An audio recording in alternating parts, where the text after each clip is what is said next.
You won't believe what is the most played board game for both of us. I know mine, still can't believe it. You will see the most played board games for us in different categories. Before we go to the categories, let's see who played the most this year. It just sounds weird. I'm like almost 40 and I'm like, let's see who played the most this year. I mean, we're grown-ups talking about games. That Serious hobby. Serious hobby. 3, 2, 1. 397. 447. Oh, it's like exactly 50. I wonder what are those 50 plays that you got on me? I'll tell you. You're gonna tell me. We'll find out. Okay, let's go to the first category, which is gamers. Something that we suggest to people who already have been in this hobby or feel like, hey, I can handle a more serious rule book. 3, 2, 1.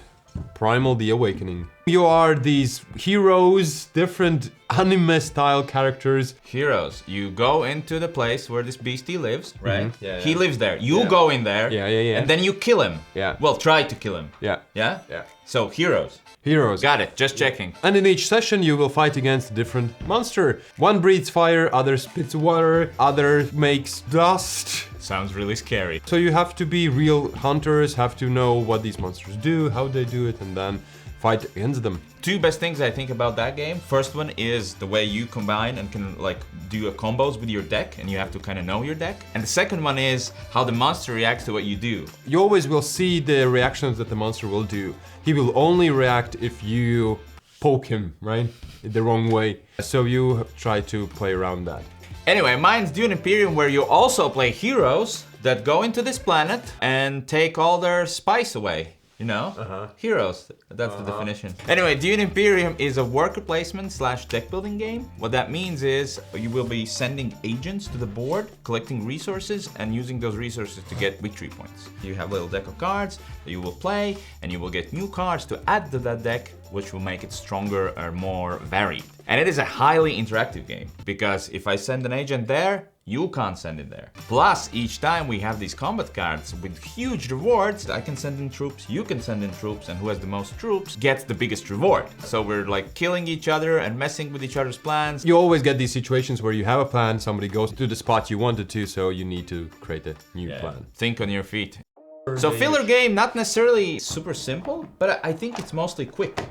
I love shirts, I love t-shirts, I like buying cool shirts, and you know what is a dream come true? When we were making our own shirts. We made these shirts for ourselves, which means also for board gamers and you. So check them out. 3, 2, 1. Marimic. Marvel Remix. Marimic is a super simple game about music and QR codes. You got me at what? Exactly. On your turn you get a card with the QR code that you scan and music starts playing. You have to guess the year the song came out, and you have to place it in a timeline. If there is a card on the table that says 1990, then you have to say, all right, this song came before that or after. And then you get bonus points if you also guess the artist. It's great because everybody can relate to music. So whenever you need a quick filler, even with people who don't really play board games, this one, a good one. Anyways, mine's Marvel Remix. It is actually the newest game on my list. So you would get 7 cards. On your turn, you have to draw 1 card and discard 1 card.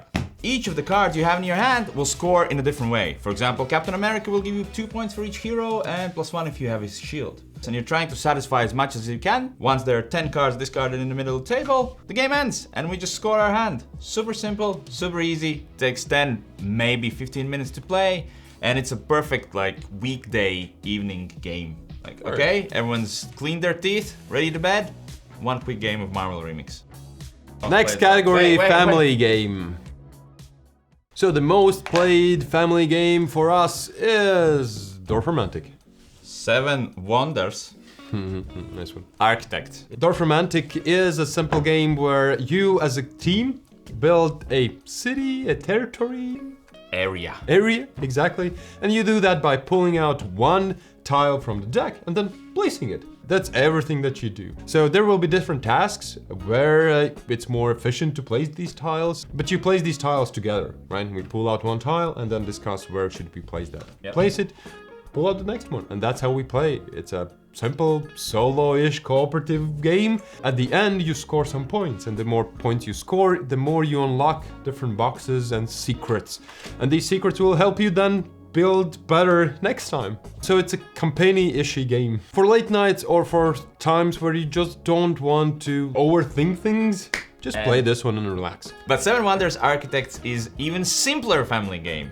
Well, you just pick one of 3 cards. No, I would say Dwarf Romantic is simpler. No. We're not gonna come to a conclusion. Yeah. They're gonna tell you which is simpler, Seven Wonders or Dwarf Romantic. In this game, you're trying to score as many victory points as you can, and each player has their own wonder. And on your turn, you just pick one card. You have one card in your left, one card in your right, and one card in the middle. Which you don't know actually what it is, so it's face down. So you're like, for sure you can pick from 2 cards and then get a random one. And those cards will have resources, will let you build your wonder, or give you military strength, that will give you points if you have more than your neighbor. Or the science tags, the really hard to explain ones. This sounds so much easier than picking a tile and then trying to finish just it. draw a card and place and done. From these 3 piles, then 2, it's one 2 you cannot piles. see, then It's 2 piles. Then it's 3 piles. Anyway, it plays You 2. said 3 piles. Now I'm confused. 2 I piles, wasn't but you know confused what you about can- Dwarf Romantic rules. It plays 2 to 7 players. It takes 30 minutes to play. It's fairly quick, it's nice, it's super easy to get into. And it's a bit more complicated than Dwarf Romantic. That's all that you need to know. Let's move on to the next category, which is a campaign or story game. An important note that in this video we're never gonna use the same game again. So if a game fits 2 categories, then we're just gonna use it in one of them, and then in the second one use another one. And the most played board game for both of us will be the last one. The most played board game. Board games. 3, 2, 1. Oathsworn. Yeah, I knew that was coming. Oathsworn is a story campaign game and also a boss battler. What that means is each session you will have a brilliant story told to you by a great voiceover. Trees and sickness is taking over all cities and destroying them. And you go through the story, make some choices, pick some directions that you want to go to, but it always will throw you into a battle against different creatures. Similar to that we talked about Primal, each creature will work completely differently and you have to figure out how to beat this one. You will play this Oathsworn, and that's why this title of the game. Yeah. Each Oathsworn is very unique, right? Yeah, very unique. Super asymmetric. This game has really unique card battling system, one of the best story games of all time, for sure. Also, just one of the best games, period. Mine is Avatar, The Last Airbender, Crossroads of Destiny. This one could have gone into the family game as well. This one I also played with my boys, and we really like Avatar. Well, I really like Avatar, so I made them play it. And this is a simple campaign game where you go through the story of Avatar. Each player gets their own character. There's a little bit of deck building. Each time you like level up, you get a new card, so you can replace it. You open a page, place out the figures, and then you have to kill somebody. And then you can move the air tiles and the fire tiles, and then if you move the fire tile underneath the enemy and he gets burned up, it's really cool. It brings out the theme. One scenario is 30 minutes, so super accessible, simple, and really nice little campaign game. The most played Euro game. 3, 2, 1. Through the Ages. If we count digital versions. If we don't, then Dune Imperium. Through the Ages is a civilization game where you have your civilization, try to build also some wonders, but most importantly different like factories and religious places, some entertainment places, also some military strength, because we're gonna be fighting with each other quite a lot. So it depends on players. I'm a very peaceful nation. No, I am a super peaceful nation. I don't like conflict. I don't believe that at all. It's everything you would like for a board game to have if you have played all those old PC games, Sid Meier's, Civilizations, Age of Empires, all of those. Now this is that in board game form. The only downside is the time and the effort that it takes to get it to the table. Andromeda's Edge, which is like, is that a Euro game? Well, you collect resources and spend them. But I like it, even though it's a roller coaster, like we said in our reviews. Aim of the game for you is to build up these houses, dwellings, you could call them, and those will give you tons of victory points. Also, improve your faction with different technologies that will also generate more and more resources or points. Send workers out to do stuff, and when you get them back, you also get to do stuff. And so you're planning around it, yeah. But yeah, Andromeda's Edge, my most played Euro game of the year. What is next? Party. This is where things start to get weird for me. Weirder. We're 3, 2, 1. Feed a Kraken. And if you have some arguments that it's not a party game, then I also wrote down Coop. Coop, that's what I said. Great social deduction game, the best one out there in my opinion. Yeah. You all are crew of ship, but unfortunately all of you have some different goals. Some of the sailors want to go to a paradise for sailors. There are pirates that want to go to the pirate safe space. And there is a cultist leader who wants to bring the ship to Cthulhu. You try to find out, are you on my team or are you not on my team? I'm always on your team. I don't trust you. There's a lot of interaction between players, there's great discussions to be had, so you have to find out who are you trusting with the control to steer the ship. Yeah, well mine's called Werewolf or Mafia as it is known in these parts. My kids heard of this game where kids learn these things these days, not in school, on YouTube Shorts or Instagram or wherever, TikTok obviously, and they're like, I want to play Mafia. Kids love playing this game. Each player is dealt out a single card, and that tells you who you are. If your suit is hearts, you're the good guy. If your suit is spades, you are the bad guy. And the bad guys are trying to kill off the good guys. It's night, everyone close their eyes, and then you'll say, Mafia, open your eyes, and then the bad guys open their eyes, and then they have to figure out who they're gonna kill. Then everyone wakes up, except the guy who is dead. And then they discuss. My kids are like 7, 10, and 13 at the time of playing this, and they really, really liked it. So we played a lot of it. I was surprised. From these simple games to 2-player games. 3, 2, 1. Agent Avenue. It's very simple. You are these agents. Simple. Could have been a filler. That have to catch each other. First one who will catch the other person wins the game. It's my turn. I play one card face up, one card face down, and then you have to pick one for yourself. And the other one will be mine. We turn around the face down card and then both move depending on the numbers on both of those cards that we picked. There's also some events that really help the game feel even juicier. The premise is very, very simple, but the decisions are great. You try to get into other players' minds and it's really, really cool. Yeah. Mine's Star Wars Unlimited. I wish I had unlimited plays of that, but I didn't. It's a collectible card game. Each player comes with their own deck, their own leader, their own base. Each of those can have special rules, and I'm trying to kill the other player's base. Cards you have, you can place down as resources. So you're like, okay, which card do I remove from the game? And it's gonna be my resource to play other cards.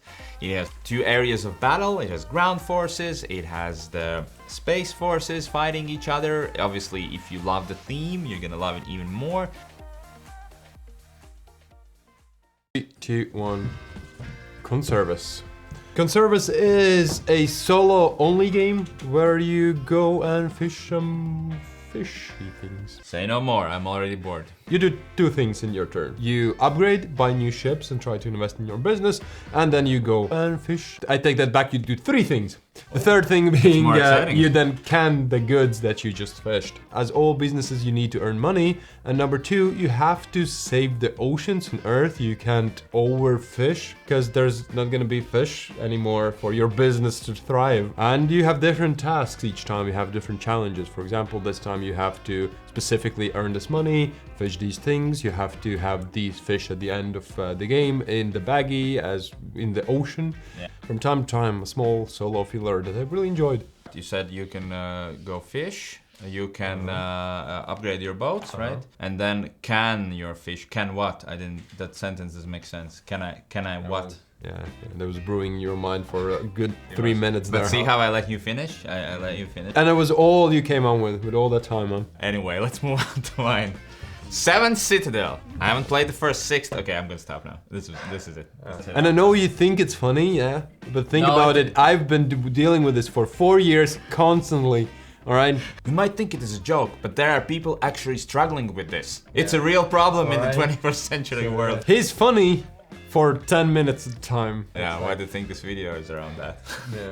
Anyway, 7th Citadel is a sequel to 7th Continent, which is a story-driven exploration game.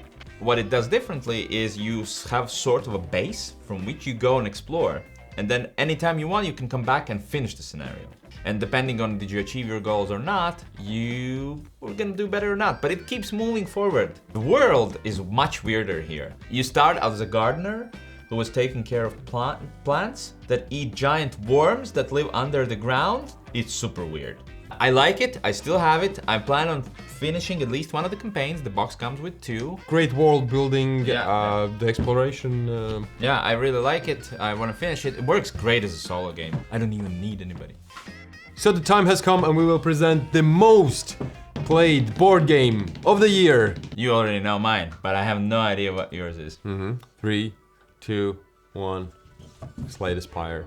Really? Yeah. You have serious problems, man. The most played game for me is Slay the Spire, which is a great deck builder game based on a video game that was a deck builder card game also. The world is a very confusing place these days. It's a magnificent cooperative game where you go through these acts, and acts go through different monsters and you try to defeat them. So you defeat a monster, you get some rewards, including new cards, build a deck. Each time you build a unique deck and system, and it's so addictive. I really, really love it. If you die, you restart, but you unlock some new cards or things that next time you're playing through these acts, you will be stronger and better. You just don't wanna put it back in the shelf. You keep playing it, you keep playing it. Mine is chess. Remember when I said my kids are playing for many of these? So my kids like to bring a chessboard and say, Dad, let's play a game. And I'm like a normal father, say, no way, I'm not playing this stupid game with you. Get out. No, I'm kidding, I never said that. I think, wait, let me check it. It's a nice abstract game. It's one of those classics that still holds up and is a good design. Those were our most played board games of the year. Let us know what were your most played board games. What did you play, huh? In 2024? Let us know in the comments right now.